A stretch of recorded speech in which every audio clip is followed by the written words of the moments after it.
Hey guys, welcome back. Today I'm going to give you a review on Legion OS that's available for Redmi Y2. So first let's go to its about phone section. In here, as you can see, the version over here is 2.9 and the build date is June 15th. Android security patch is also up to date and the kernel used is kernel 4.9. Now going back, you get a One UI like experience. The one-handed use of this ROM is quite good. Even the notification panel over here is colorful. Coming back to the settings, going to Legend settings, in here you can find quick settings where you can adjust the brightness slider position and whether you want it on your status bar or not. You also get the quick pull down feature in here. Now going to status bar, here you get battery icon style. You can change the battery style. Also you can change if you want to see the percentage or not. Now going to lock screen, here you get plenty of customization options. In the lock screen UI you get clock style, clock font options and date font options. Going back, now coming back, in this menu you get general lock screen features. Going to gestures, in gestures you get the option to swipe and take screenshot and also change the screenshot type. Coming down, in here you can also enable or disable torch in the lock screen. Coming back, going to theming, you get all the regular features of theme.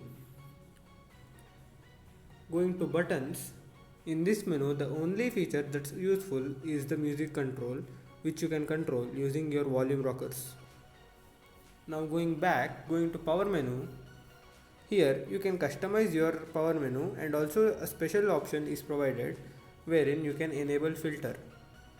Now as you can see, in this menu I have selected accent tinted and blur.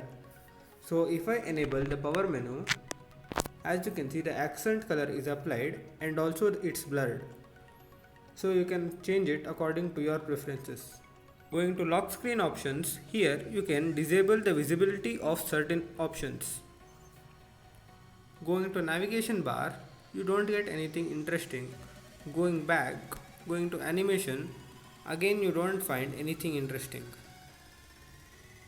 Overall, this ROM is okay if you want to try a new thing.